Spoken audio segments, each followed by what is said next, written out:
Tehri Lok Sabha seat पर जहां Bharatiya Janata party की उम्मीदवार अपनी जीत सुनिश्चित समझ रही है, वहीं कांग्रेस प्रत्याशी 2 बार के विधायक रह चुके जोत सिंह गुनसोला भी अपनी जीत के दावे कर रहे हैं। वहीं निर्दलीय प्रत्याशी बॉबी पवार भी बेरोजगार संगठन के मसीहा होने के कारण दोनों के दावों पर सेंध मारने का काम कर रहे हैं। आज निर्दलीय प्रत्याशी बॉबी पवार ने साहिया बाजार में जन संपर्क कर कृषि मंडी मैदान पर जनसभा को संबोधित किया। बॉबी पवार ने बेरोजगार छात्रों के लिए प्रदेश में कई आंदोलन किए, जिससे उन्हें आज टिहरी लोकसभा क्षेत्र में उनको हर जगह समर्थन मिल रहा है। साहिया मंडी गेट से बाजार तक शक्ति प्रदर्शन कर बॉबी पवार के समर्थकों ने बॉबी के लिए वोट मांगे। बॉबी पवार को सुनने के लिए साहिया में युवा और बुजुर्गों की भीड़ जुटी। बॉबी पवार ने कहा कि ये हमारा क्षेत्र वीरों की धरती है, जिससे जौनसार पावर की जनता हमेशा अपने लोगों के साथ खड़ी रहती है। उन्होंने कहा कि भाजपा के शासन में युवाओं की नौकरियां बेची जा रही हैं, जिसके लिए हम सभी बेरोजगार युवा साथियों ने सड़कों पर विरोध कर लाठियां खाई। तब जाके सरकार ने नकल विरोधी कानून को लाए। अपने बेटे और अपने भाई को जरूर अपना आशीर्वाद दें।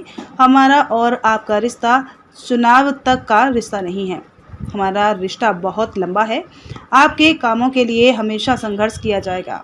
जब तक क्षेत्र में शिक्षा और स्वास्थ्य में सुधार नहीं होगा, क्षेत्रवासियों को पीड़ा सहनी पड़ेगी।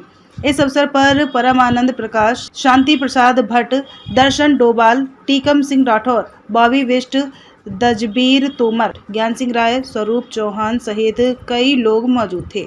साहिया से एसएस बिष्ट की रिपोर्ट। दिनों या पिछले 5-7 वर्षों से उत्तराखंड के जनहित के जो मुद्दे हैं, जो क्षेत्र की जन समस्याएं हैं, उन समस्याओं को लेकर, उन मुद्दों को लेकर सड़कों पर संघर्ष किया।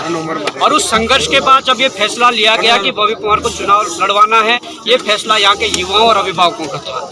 और उसके बाद जब हम क्षेत्र भ्रमण पर निकले तो आज हम 14 विधानसभाएं घूम कर आ चुके हैं।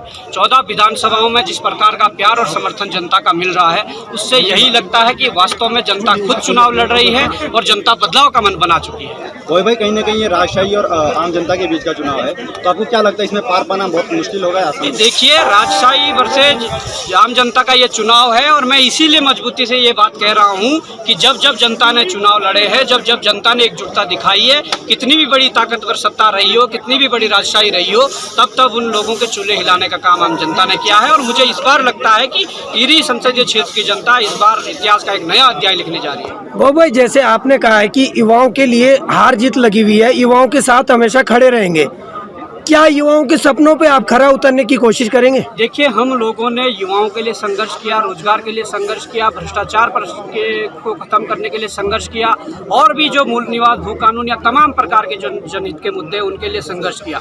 और कहीं ना कहीं आप परिणाम उठाकर देख लीजिए, उसका रिकॉर्ड उठाकर देख लीजिए कि कहीं ना कहीं हमने जितने भी मुद्दे उठाए हैं, लगभग सभी मुद्दों में हमें सफलता मिली है। और इस पूरी उम्मीद के साथ मैं ये कह सकता हूँ कि जिस प्रकार से हमें इस क्षेत्र का, इस उत्तराखंड का प्रतिनिधित्व करने का मौका मिला, तो निश्चित तौर पर यहाँ के युवाओं को, यहाँ की मातृशक्ति को, यहाँ के अभिभावक गणों को, यहाँ के पूर्व सैनिकों को और यहाँ के सभी जो लोग हैं उनको ध्यान में रखते हुए उनके जो मुद्दे होंगे, उन मुद्दों पर मुखरता से लड़ा जाएगा, मुखरता से कार्य किया जाएगा। और कोशिश की जाएगी कि पूरी तरीके से वो चाहे रोजगार का मसला हो या यहाँ स्वरोजगार का मसला हो या पर्यटन के रूप में इस क्षेत्र को विकसित करने की बात हो, या हम सबसे बड़ी बात है कि एजुकेशन जो हब इस उत्तराखंड को बनाने की बात हो, या आध्यात्मिक राजधानी इस उत्तराखंड देवभूमि को बनाने की बात हो, इन तमाम मुद्दों पर जो है वो संघर्ष किया जाएगा। वो संघर्ष सड़क से लेकर संसद तक किया जाएगा। क्षेत्र की जनता के लिए आपका क्या संदेश है कि हमारी इस जौनसार पावर की जनता ने कभी भी अपने नेताओं को हारने नहीं दिया। वो चाहे गुलाब सिंह जी का दौर रहा हो, प्रीतम सिंह जी का दौर रहा हो, मुन्ना सिंह चौहान जी का दौर रहा हो, या मधु चौहान जी या रामशरण जी का दौर रहा हो,